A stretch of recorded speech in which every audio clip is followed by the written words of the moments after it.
Hi hello నమస్తే. నేను మీ కట్టా Karthik. 'Jaganmohan Reddy' scene creations నుంచి మరొక సీన్ వచ్చేసింది. గతంలో అనేక సీన్‌లు ఆంధ్రప్రదేశ్ ప్రజలు చూసారు. కొన్ని నమ్మారు, కొన్ని నమ్మటం మానేశారు. కానీ ఇప్పుడు సరికొత్తగా వచ్చినటువంటి సీన్ క్రియేషన్‌లో 8వ తరగతి చదువుతున్న ఒక పాప ఆంధ్రప్రదేశ్‌లో ట్రోల్స్‌కి గురవుతా ఉంది. ఇంతకీ మీకు విషయం అర్థమయ్యే ఉంటది. జగన్మోహన్ రెడ్డి గారు వల్లభనేని వంశీని పరామర్శించేది కోసం విజయవాడ సబ్ జైలుకొచ్చారు. ఆ సబ్ జైలుకొచ్చినటువంటి నేపథ్యంలో ఒక పాప ఏడ్చుకుంటూ జగన్మోహన్ రెడ్డి గారి దగ్గరికొచ్చింది. ఇంతకీ ఆ పాప అమ్మ ఒడి అడగటానికొచ్చిందని చెప్పేసి వైసీపీ మీడియా ప్రచారం చేసింది. కానీ వాస్తవాల్లోకెళ్ళి చాలామంది ఎంక్వైరీ చేసినప్పుడు ఆ పాప ఒక ప్రముఖ స్కూల్‌లో పల్నాడు జిల్లాలో చదువుతున్నట్టు, ఆ పాప స్కూల్ ఫీజే 1,00,000-2,00,000 ఉంటదన్నట్టు, వాళ్ళ ఫాదర్ గోల్డ్ షాప్ నడుపుతాడని, వాళ్ళ మదర్ సెల్ఫ్ ఎంప్లాయిడ్ అని కూడా తెలుస్తా ఉంది. మరి ఇన్ని రకాల సౌలభ్యం ఉన్న పాప, లక్షల ఫీజులు కట్టగలిగిన కుటుంబం కేవలం అమ్మ ఒడి కోసం ఏడ్చే పరిస్థితి ఉంటదా? నిజానికి అమ్మ ఒడి కోసం ఏడ్చే కాడికైతే ఆ పాప ఎందుకు ఏడుస్తది? పేరెంట్స్ కదా ఏడ్చేది. ఫీజులు కట్టే బాధ్యత వాళ్ళది కదా! వాళ్ళే కదా బడ్డని తెలిసేది. ఈ పాప ఎందుకు అలా చేశారు? అంటే సానుభూతి కోసమా? ఇదంతా చర్చకొస్తుంది. గతంలో కూడా అనేక సంఘటనలు దీనికి ఉదాహరణగా కనపడుతున్నాయి. జగన్మోహన్ రెడ్డి సీన్ క్రియేషన్స్ నుంచి గ్లోబల్ ఇండస్ట్రియల్ సమ్మిట్ అని చెప్పి వైజాగ్‌లో పెట్టిందంటూ పారిశ్రామికవేత్తలు రావాల్సిన సదస్సులోనేమో ఐపాక్ టీమ్ సభ్యులను కూర్చోబెట్టారు. మొన్నటికి మొన్న వైసీపీ మున్సిపల్ కార్పొరేటర్ల సమావేశం అని చెప్పేసి ఐపాక్ టీమ్ సభ్యులను కూర్చోబెట్టారు. అంటే జనాలు రాక ఎవరొస్తే వాళ్ళని కూర్చోబెట్టడం జగన్మోహన్ రెడ్డి గారికి ఉన్న అలవాటు. అందరూ చర్చించుకుంటూ ఉన్నారు. లేని రాయికి ఉన్నట్టు గులకరాయి కేసునల్లారు. తర్వాత జరగని దాడిని కోడికత్తి దాడిగా చిత్రీకరించే ప్రయత్నం చేశారు. ఇన్ని సీన్‌లు చూసినటువంటి ఆంధ్రప్రదేశ్ ప్రజలకి ఈ సీన్ మీద కూడా చాలా రకాల అనుమానాలు వస్తూ ఉన్నాయి. దీని మీద మరింత విశ్లేషణ తీసుకునే ప్రయత్నం చేద్దాం. నాతో ఉన్నారు ప్రముఖ సామాజిక, రాజకీయ విశ్లేషకులు కొత్త రవీంద్రబాబు గారు. సార్ నమస్కారం. నమస్తే. సార్ గతంలో వైజాగ్‌లో ఒక ఇండస్ట్రియల్ సాల్స్ పెట్టాడు.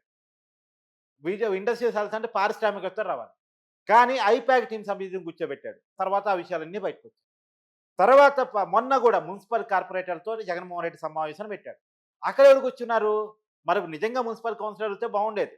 మరి రాకనో తెలీదు గానీ, మళ్ళా ఐపాక్ టీమ్ సభ్యుడే కూర్చోబెట్టాడు. అంటే ఒక్కసారి చేసిన తప్పునే పదే పదే చేస్తున్నాడు జగన్మోహన్ రెడ్డి. Cine creations. ఇప్పుడు గూడా సరికొత్త సీను బాగా ట్రోల్ అవుతుంది సోషల్ మీడియాలో. ఎలా చూడని పరిస్థితి కనపడుతోంది? ఇప్పుడు ఆంధ్రప్రదేశ్‌లో సోషల్ మీడియాలో బాగా ట్రోలింగ్ అవుతున్న సబ్జెక్ట్‌లో ఇదొక సబ్జెక్ట్. ఈ రోజు కూడా బాగా విపరీతంగా ట్రోలింగ్ అవుతా ఉంది. మనం ఒక్కసారి పరిశీలించినట్టయితే కార్తీక్, జగన్ 2.0 అని అన్నారు గదా! నేను వేరే రకంగా అనుకున్నా జగన్ 2.0 అంటే. అంటే ఇప్పటికీ ఇంకా మారరా వీళ్ళు? హ్మ్. గడిచిన ఇన్ని సంవత్సరాలుగా ఆ ఓదార్పు యాత్రలు, తల మీద చేయి పెట్టటం, ముద్దులు పెట్టటం చూసి ఇక నుంచి 2.0 అంటే కొత్త సినిమా వస్తదోనని ఆశించాం. హ్మ్. ఇప్పుడు మనం గతంలో పరిశీలించినట్టయితే ఇవన్నీ ప్రజలు చూసి ఫెడప్ అయి ఉన్నారు. ఏంది యాత్రల సందర్భంలో ఆర్టిఫిషియల్‌గా, ఫ్యాబ్రికేటెడ్‌గా ఆర్టిస్టుల చేత క్రియేట్ చేపిచ్చిన సీన్‌లు చాలా సీన్‌లు మనకి అది క్రియేటెడ్ అని అర్థమైంది. సరే అది ఈ మాట నాకు చెప్పండి. గతంలో కూడా జగన్మోహన్ రెడ్డి గారు చెయ్యి నిమిరేది, జుట్టు నిమిరేది, తర్వాత ముద్దులు పెట్టేది. ఇదంతా కూడా కొంతమంది ఫేక్ ఆర్టిస్ట్‌లని తీసుకొచ్చి పెడతారటగా? అదే ఫేక్ ఆర్టిస్టులనే పెట్టారు. ఇప్పుడు ఇంకొక అంశం మీరు అడిగారు కాబట్టి సందర్భంగా చెప్తున్నా. ఇప్పుడు టెక్నాలజీ డెవలప్ అయింది. ఏఐ ద్వారా ఆర్టిఫిషియల్ ఇంటెలిజెన్స్ ద్వారా మనం వాళ్ళ గతంలో జరిగిన ఆ సీన్‌లన్నీ ఒకసారి పరిశీలిస్తే అది ఐడెంటిఫై చేస్తది. అన్ని చోట్ల ఉన్నది ఆర్టిస్టులు అన్న విషయం. హ్మ్. సో, ఆ టెక్నాలజీ గూడా వచ్చింది. వాళ్ళు ఎందుకు అది విస్మరించారో తెలీదు. హ్మ్. ఇంకొక విషయం మనం ప్రస్తావనకు చూసుకుందాం. వాస్తవాలు తెలుసుకోవాలి కాబట్టి. గతంలో 2023లో గ్లోబల్ ఇన్వెస్ట్‌మెంట్ సమ్మిట్ హ్మ్. వైజాగ్‌లో పెట్టారు. అప్పుడు అక్కడికి రావాల్సింది ఇండస్ట్రియలిస్టులు లేదా ఇన్వెస్ట్ చేసే పారిశ్రామికవేత్తలు రావాలా. అవును. ఎవరు రాలేదు కాబట్టి ఐపాక్ టీమ్ వాళ్ళకి కోట్‌లేసి, సూట్‌లేసి, టై కట్టేసి, బ్యాగులు పెట్టేసి వీళ్ళే ఇండస్ట్రియలిస్టులు, వీళ్ళే పారిశ్రామికవేత్తలు అని పెద్ద ఎత్తున ప్రచారం మీడియాలో జరిగింది. అయితే విషయం ఎక్కడ బయటకొచ్చిందంటే, అంతా అయిపోయిన తర్వాత లంచ్ దగ్గర ఈళ్ళందరూ కొట్టుకోవటం గమనించారు. ఇదేంది పారిశ్రామికవేత్తలు కోట్లు, సూట్లు, టై కట్టుకొని ఇంత చిల్లరగా వ్యవహరిస్తున్నారా అన్న విషయాన్ని కొంతమంది వెలుగులోకి తీసుకొస్తే, ఐపాక్ టీమ్ వాళ్ళ చేత వేషాలేసి పారిశ్రామికవేత్తలుగా నటించారన్న విషయం వెలుగులోకొచ్చింది. ఈ విధంగా మనం ఒక్కసారి వెనక్కెళ్ళి పరిశీలించినట్టయితే, ఆయన ప్రచార యాత్రలో, ఓదార్పు యాత్రలో చాలా ఆర్టిఫిషియల్ సీన్‌లు మనకు కనిపించినియి. ఇప్పుడు సబ్జెక్ట్‌కొద్దాం. జైలు దగ్గర వల్లభనేని వంశీని పరామర్శించడానికెళ్లారు. బానే ఉంది. జైలు దగ్గరికెళ్ళినప్పుడు ఒక ఆర్టిఫిషియల్ సీన్ ఎట్లా క్రియేట్ చేశారంటే, ఆర్టిఫిషియల్ సీన్ అని నేను ఎందుకు అంటున్నానంటే, అందులో ఉన్న అబ్నార్మల్ విషయాలను మనం ప్రస్తావన చేద్దాం. ఒకటి, ఆ 8దో తరగతి చదువుతున్న అమ్మాయి, ఒక చిన్న పాప. పాపం ఏమీ తెలియని అమాయకమైన పాప. ఆమెను వాడారో ఈ సీన్లోకి, వాడకూడదు, ఆమెకేం తెలియదు, ఆమె తప్పు లేదు, ఆమెను మనమేం అనట్లా. లేదు. ఖచ్చితంగా అనాల్సిన ఇది అవసరం కూడా లేదు. నేను కరెక్షన్ చెప్పాల్సిన అవసరం ఉంటది. రెండోది, ఆ అమ్మాయి మీరు ఒక్కసారి ఆ విజువల్ చూసినట్టయితే, ఆ అమ్మాయి పెద్ద ఎత్తున ఏడుసి గోల గోలగా ఏడుస్తుంది. ఎందుకు ఏడుస్తుందంటే, నన్నెందుకు ఇక్కడికి తీసుకొచ్చారో, నన్నెందుకు ఇబ్బంది పెడతారో, ఇంత పబ్లిక్‌లో నన్ను ఇంత టార్చర్ చేస్తున్నారు, ఒత్తుకోనా అని ఏడుస్తున్నామని నేను అనుకున్నా. సరే, జగన్ మామయ్య ఇట్లా ఇట్లా అన్నాడు, వేదిక మీదకెళ్ళింది, ఆయన దగ్గరికెళ్ళింది, ఆయన ఎత్తుకున్నాడు, యథావిధిగా ముద్దులు పెట్టాడు. దాని తర్వాత జరిగిన నీలి మీడియా గాని, ఈ పక్షి మీడియా గాని ప్రచారం ఏం చేసిందంటే, ఆమె వచ్చి అమ్మఒడి రావట్లేదని చెప్పిందంట. అమ్మఒడి రాలేదని చెప్పిన అమ్మాయి వాస్తవాలు వెలుగులోకి పరిశీలిస్తే రవీంద్ర భారతి స్కూల్‌లో చదువుతుంది. ఫీజు 1,00,000 నుంచి 2,00,000 దాకా ఉంటది. వాళ్ళ ఫాదర్ మీరన్నట్టుగా గోల్డ్ షాప్‌కి సంబంధించిన వ్యక్తి. వాళ్ళ మదర్ ఎంప్లాయీ. మరి ఇటువంటి రిచ్ ఫ్యామిలీకి అమ్మఒడి ఏంటి అనేది ఫస్ట్ క్వెషను. Second question. ఇప్పుడు ఆ అమ్మాయి అమ్మఒడి కావాలని ఎక్కడ అడిగింది? ఎక్కడ అడగట్లా. ఏడుస్తుంది, ఎందుకు తెచ్చారు నన్ను ఈ రష్‌లోకని. మూడో క్వెషను. ఒకవేళ అమ్మఒడి రాలేదని అడిగే పని మీద వాళ్ళొచ్చుంటే జైలు దగ్గరికి ఆ సందర్భంలో అది కరెక్ట్ టైమింగ్ కాదు కదా. ఆ పక్కన కూతవేటు దూరంలో ఉన్న జగనన్న ఆఫీస్‌కో, లేకపోతే ఆయనకి సంబంధించిన ప్యాలెస్‌కో ఎళ్లి అమ్మా! ప్యాలెస్‌లో రానిచ్చాడా సార్? భలే ఓకే. కుదిరారు. ఆయన ద్వారా ఆయనకు సంబంధించిన ఆఫీస్‌లో విన్నవించుకోవాలి కదా, అమ్మఒడి రావట్లేదని.